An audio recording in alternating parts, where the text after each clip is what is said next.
on FS1. The Warriors were without the injured Kevin Durant on Friday night, but in the end, it really didn't matter. Steph Curry was held scoreless in the first half, but he bounced back in the second, scoring 33 points. Klay Thompson chipped in 27, and the Warriors are advancing to their fifth straight Western Conference Finals tomorrow against Portland. Chris Haynes is still with us, but Skip, I go to you first on this. Did the Warriors miss Kevin Durant? I do not believe the Warriors would have won Game 5 or Game 6 unless Kevin Durant had gotten hurt. I do not wish injury upon anybody, but this was fortuitous for these Warriors under these circumstances because I remind you, Game 5 at home, they were coming apart right on schedule in the third quarter as their offense had degenerated into KD or bust. We'd seen it over and over again. They had lost 6 home games this year by 20-plus points. They had blown a 31-point lead to the Clippers. I can't remember if you were there that night. I think you were. You were there.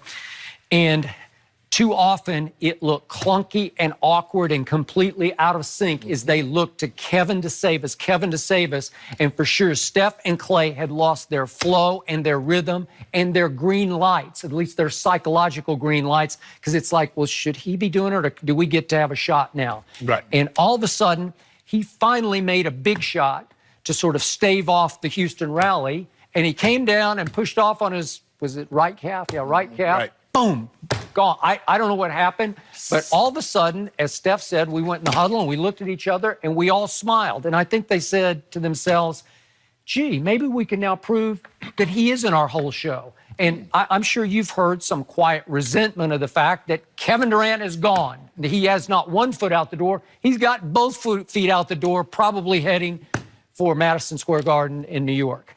And it's just not great for team unity, team chemistry, but all of a sudden they got to revert to 73-9 Warriors. And in the fourth quarter, Steph and Klay said, watch this. In Game 6 in Houston on Friday night, they both said, watch this. And they put on a show of shows the way we used to. We remember how they used to do it 73-9, and that's how they did it again. Again, are they better without Kevin Durant? No. It was just in this circumstance against this arch rival that it suddenly flipped a new switch for them to say, here we go, watch this. Kevin, watch this NBA world, and the rest is Houston history.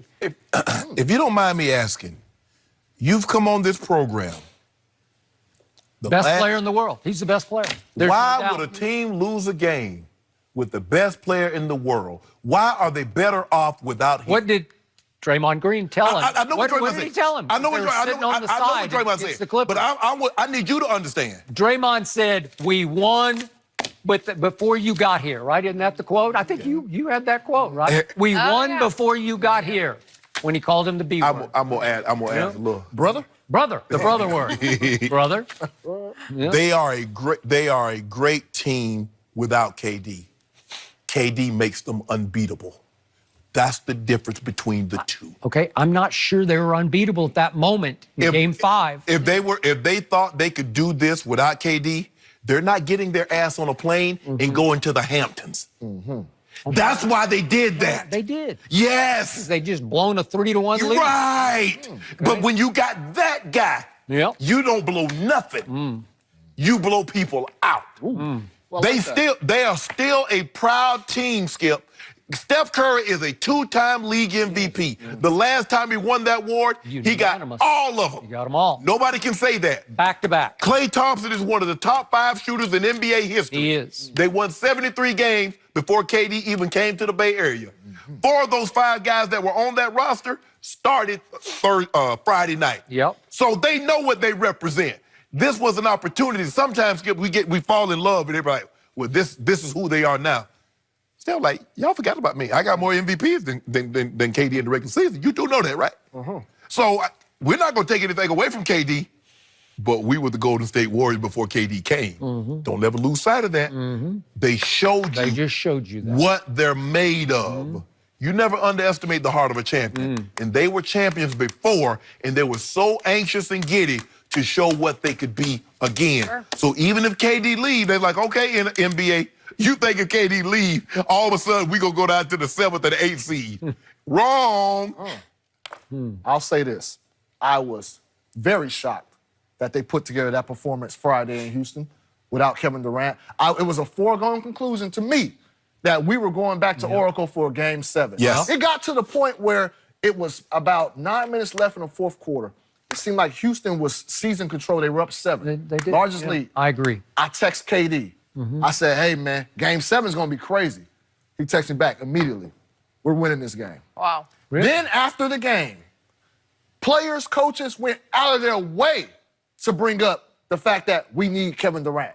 The fact that we're not advancing much farther than this without him. They didn't even have to go. They went out of their way to do that. And obviously, there's probably some motives behind that. There's a big decision to be made this offseason. Yeah, we need you, bro. But beside that, we can't, if there are people, and I agree with everything both of you guys said, but there are people that still say that they don't need him, that the Warriors can go on and do this without him. Look, let me say this. That was one game in Friday in Houston. It was sort of a game in a fourth. Yeah, in a fourth. Yeah. But the thing is, Golden State, their bench, this is the weakest bench that they've had in their postseason run. Yeah. And that was their greatest performance on Friday That was night. their greatest all performance. year. The greatest performance. And so you cannot think, if you think that this Warriors team, they can just flip the switch, go back to 2015, play that way, it'll work for stretches. But I'm going to tell you right now, when you need a clutch basket, that's where that man comes in at. That's what he comes in. That's what I'm. So I don't, Skip, I applaud you, Skip. See, the more I come on this show, Skip, Wisdom the is more rubbing off by osmosis. I'm collecting your wisdom over you. I like it, Skip. Yeah. It's progress. It's actually rubbing off the other way. But 31 bench points.